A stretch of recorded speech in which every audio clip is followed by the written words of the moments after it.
তিতলির অপমানের জ্বালা সহ্য করতে না পেরে এবার ফাঁসি দিতে চলেছে রাহির বাবা। এদিকে বাঁচেনে রাহির বাবাকে রাহুল এবং রাহি। হ্যাপি রিভার 70 দেখা যাবে আজকের পর্বে। বিস্তারিত জানতে ভিডিওতে একটি লাইক দিয়ে সম্পূর্ণ ভিডিওটি দেখতে থাকুন। গল্পের শুরুতেই আমরা দেখতে পাবো তিতলি রাগান্বিত হয়ে রাহিকে বলছে, আমি আর চুপ থাকবো না, আমাকে না তোমাদের রাখতে হবে না, আজ আমি সবার সামনেই সব সত্যি বলে দিব। যা শুনে তো সবাই অবাক হয়ে তিতলির দিকে তাকিয়ে থাকে। রাহি তখন রাগান্বিত হয়ে তিতলিকে বলে, তুই কোনো কথা বলবি না, একদম চুপ করে থাক। তিতলি তখন রাগান্বিত হয়ে রাহিকে বলে, কেন বলবো না, ভয় পাচ্ছিস যদি আমি সব সত্যিটা বলে দিই? রাহি তখন বলে, কি বলবি তুই, একদম চুপ করে থাকবি। তুই আর কত মানুষের জীবন নিয়ে খেলবি? আগে একটা মানুষের জীবন নিয়ে খেলেছিস, তারপর গয়না চুরি, আর কত তুই নিচে নামবি? বল, আর কত মানুষের ক্ষতি করলে তুই শান্তি পাবি বল তুই? এইভাবে দুই বোনের মধ্যে তর্ক বিতর্ক হতে থাকে। এদিকে দুই বোনের মধ্যে তর্ক বিতর্ক শুনে বাড়ির বড়রা এগিয়ে আসে। রাহুলের বাবা তখন কড়া গলায় বলতে থাকে, চুপ, একদম চুপ, তুমি একটা ঠক, প্রতারক, একটা অপরাধী, তুমি যা করেছো সেটা অপরাধ। যা শুনে ঘরে সবাই অবাক হয়ে যায়। তখন তিতলি বলে, আপনি সবটা জানেন না। রাহুলের বাবা বলে, আমি জানতেও চাই না, তোমার কাছ থেকে এসব কোনো কথাই আমি শুনতে চাই না। তুমি একটা কথা শুনে রাখো, রাহিমা এবারে বউ নয়, বুঝতে পেরেছ? ও এবারের মেয়ে, আমার মেয়ে। আর তুমি একটা অপরাধী। এই অপমান যেন তিতলি সহ্য করতে পারছে না। ঠিক তখনই পরিস্থিতির মোড় ঘুরে যায়। ঠাম্মি বলতে থাকে, এই মেয়ের এত দোষ শুনলাম, কিন্তু ছেলেও তো কম নয়, রাহুলও তো কিছু লুকাচ্ছে বলে মনে হচ্ছে। এবার সবাই রাহুলের দিকে তাকিয়ে আছে। দাদু তখন রাহুলকে বলতে থাকে, রাহুল তুই চুপ করে থাকিস না, সত্যিটা বল, এই গয়নাগুলো তুই কোথা থেকে পেলি? কিন্তু রাহুল তখন চুপ হয়ে যায়, কি বলবে কিছুই বুঝতে পারছে না। কিন্তু দাদু তাকে এভাবে ধরেছে যে সে না বলেও থাকতে পারছে না। অবশেষে রাহুল বলে ওঠে, হ্যাঁ, গয়নাগুলো আমি কিনেছি। যা শুনে সবাই অবাক হয়ে যায়। তখন সবাই তাকে প্রশ্ন করতে থাকে যে তুই কিভাবে কিনে দিয়েছিস?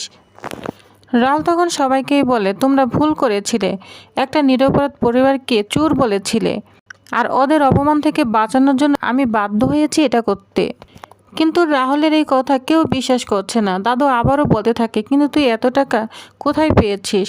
রাহুল কিছুক্ষণ চুপ করে থেকে বলে, আমার সেভিংসটা ছিল, সব টাকা আমি তুলে ফেলেছি, ওই টাকা দিয়ে গয়নাগুলো কিনেছি। কিন্তু কেউ বিশ্বাস করতে পারছে না। নিমো তখন বলে, ও মিথ্যে বলছে, ও আর পছন্দের বাইকটা বিক্রি করে ফেলেছে। যা শুনে তো সবাই চমকে যায়। রাই তখন মনে মনে বলে, আপনি আমার জন্য আপনার পছন্দের জিনিসটা বিক্রি করে দিলেন? আপনি আমার এবং আমার পরিবারের মান সম্মান নিয়ে এত ভেবেছেন? এদিকে তিতলি মনে মনে বলতে থাকে, বাহ দিদি, আজ তুই মহান হয়ে গেলি আর আমি শয়তান হয়ে গিয়েছি, তাই তো? তোর মধ্যে এমন কি আছে যা আমার মধ্যে নেই? রাহুল তো আমাকেই ভালোবাসতো, এখন তোকে ছাড়া যেন কিছুই ভাবতে পারছে না। রাহুলের মা তখন বলতে থাকে, কি করেছিস এটা? তোর পছন্দের বাইকটা বিক্রি করে দিয়েছিস শুধু রাহিকে অপমান থেকে বাঁচানোর জন্য? কিন্তু এটা যেন কেউ মেনে নিতে পারছে না। তখন তিতলি বলে, নাটক, সব নাটক, এত বড় ত্যাগ যেন কেউ এমনি এমনি করে না, বুঝতে পেরেছ? রাহি তখন নিজেকে আর ধরে রাখতে পারে না। তখন রাহি বলে, তুই এতটা নিচে নেমে গিয়েছিস? কেউ তোর মতো না হলেই কি সে খারাপ হয়ে যায়? যা শুনে তিতলি রাগান্বিত হয়ে যায়। তখন আমরা দেখতে পাবো দরজার বাইরে থেকে একটা কণ্ঠ ভেসে আসে। একটা মহিলা চলে আসে, মানে যে দোকান থেকে তিতলি গয়না বিক্রি করেছিল সেই গয়না দোকানের মালিক চলে আসে। বলছে, মাফ করবেন, আমি কি ভিতরে আসতে পারি? তাকে দেখে তো সবাই চমকে যায়। দাদু তখন এগিয়ে বলে, আপনি কে, আপনি কি চান? মহিলা তখন বলতে থাকে, আমার নাম শিলা, আমি একটা জুয়েলারি শপ চালাই, আজ একটা অদ্ভুত ঘটনা ঘটেছে তাই এসেছি। তার দিকে তো ঘরে সবাই তাকিয়ে থাকে। মহিলা তখন ব্যাগটা টেবিলের উপর রাখে, বলছে, আজ একটা মেয়ে আমার দোকানে এসেছে, এই গয়নাগুলো বিক্রি করতে চেয়েছিল। ব্যাগ থেকে সেই গয়নাগুলো সবার সামনে বের করে দেখিয়ে দেয়। তখন বলে, হ্যাঁ হ্যাঁ, এই গয়না তো আমাদেরই গয়না। সবাই একসাথে চিৎকার করে ওঠে আর বলে, এগুলো তো বাড়িরই গয়না। ঠাম্মি তখন বলে, হ্যাঁ হ্যাঁ, এগুলোই তো আমাদের গয়না। তার মানে এই গয়নাগুলো চুরি হয়নি? গয়না দোকানের মালিক শিলা বলতে থাকে, না না, চুরি হয়নি। এই যে মেয়ে, এই মেয়েটা কে? এই মেয়েটাই তো এই গয়নাগুলো আমার দোকানে নিয়ে এসেছে, ওই এই গয়নাগুলো আমার কাছে বিক্রি করেছে। যা শুনে তো তিতলি অনেক ভয় পেতে থাকে আর তিতলি পালিয়ে যাওয়ার জন্য চেষ্টা করছে, কিন্তু নিমু তাকে ধরে রেখেছে। তখন রাহুল ওই মহিলাকে বলে, আপনি কি বলছেন? তখন শিলা বলতে থাকে, হ্যাঁ আমি ঠিক বলেছি, ওই মেয়েটা এসেছে আমার কাছে গয়না বিক্রি করতে। ও বলেছে বিদেশ পড়তে যাবে, ওর খুব টাকার দরকার, তাই গয়নাগুলো বিক্রি করেছে। যা শুনে তো রাহির চোখ বড় বড় হয়ে যায়। তিতলির প্রতি অনেক রাগান্বিত হতে থাকে। তিতলি তখন বলে, না না, এটা মিথ্যে কথা, এগুলো আমি কিচ্ছু জানি না। আসলে গয়না চোর তো দিদি নিজেই, ওই আমাকে চোর বানানোর জন্যই এতক্ষণ সবার সামনে আমাকে ধমকাচ্ছিল। এটা শুনে তিতলির প্রতি সবাই রাগান্বিত হয়ে যায়। রাহুলের বাবা বলে, তুমি আবার কথা বলছো, একদম চুপ। চুরি করেছে আবার বড় বড় কথা বলছো, একদম চুপ। তুমি রাহিমার উপর কোনো দোষারোপ করবে না, বুঝতে পেরেছ? ঠাম্মি তখন বলে, আমি বলেছিলাম না এই মেয়েটা ঠিক না, নিজের বাপের বাড়ির গয়না পর্যন্ত বিক্রি করে দিয়েছে। তিতলি তখন কান্না করতে থাকে এবং অভিনয় করে সবার কাছে ক্ষমা চাইতে থাকে।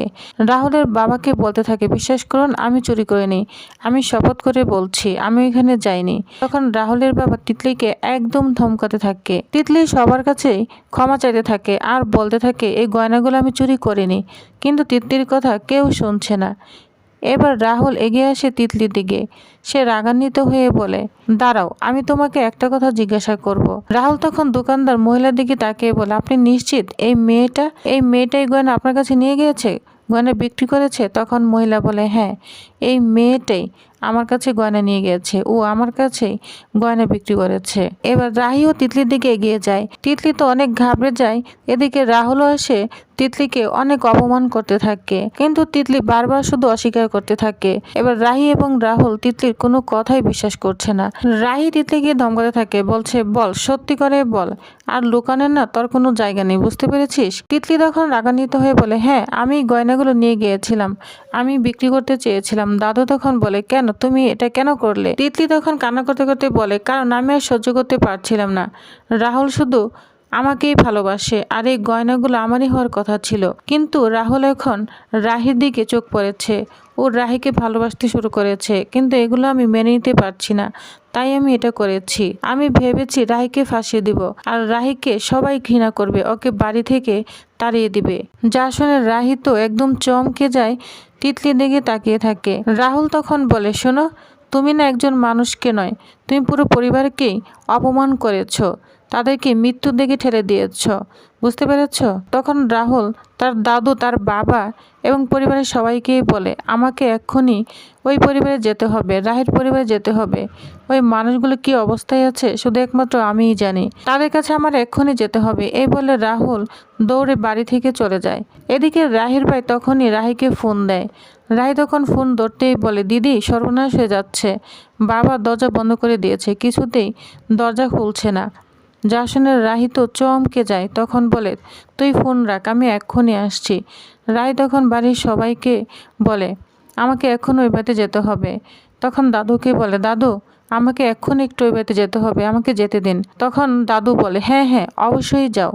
রাহি তখন তার বাড়ির দিকে ছুটে যায়। এদিকে আমরা দেখতে পাবো রাহির বাবা তো দরজা আটকে দিয়েছে, কিছুতেই দরজা খুলছে না। রাহির ভাই তো দরজা নক করেই চলেছে, সে কান্না করে যাচ্ছে, সে কিছুতেই দরজা খুলছে না। তখন এই মুহূর্তে রাহুল চলে আসে, বলছে, রাহুল দা আপনি ঠিক সময় এসেছেন, বাবার দরজা বন্ধ করে দিয়েছে কিন্তু কিছুতেই দরজা খুলছে না, দেখুন না, আপনি চেষ্টা করুন। তখন রাহুল দরজা ধাক্কাতে থাকে, কিন্তু কিছুতেই রাহির বাবা দরজা খুলছে না।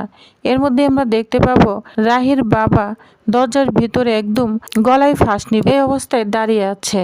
এদিকে দরজার বাইরে সবাই তো দরজা ধাক্কাতে থাকে, কিন্তু সে কোনো সাড়া দিচ্ছে না। হঠাৎ করে রাহুল একদম দরজাটা ভেঙে ফেলে।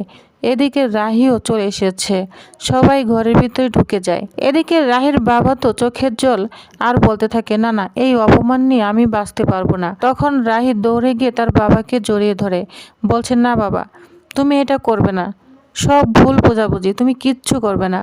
রাহুল এগিয়ে এসে বলে, সব সত্যি বেরিয়ে এসেছে, আপনি এরকম করবেন না, আপনারা কেউ চোর নন, আপনারা নির্দোষ, বুঝতে পেরেছেন? তখনই দেখা যায় রাহুলের পরিবারও চলে এসেছে।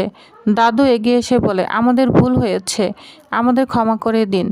তখন সবাই অবাক হয়ে তাদের দিকে তাকিয়ে থাকে, আর রাহি তখন তার বাবাকে ধরে জড়িয়ে কান্না করতে থাকে, বলছে, বাবা তুমি কেন এটা করতে গিয়েছিলে?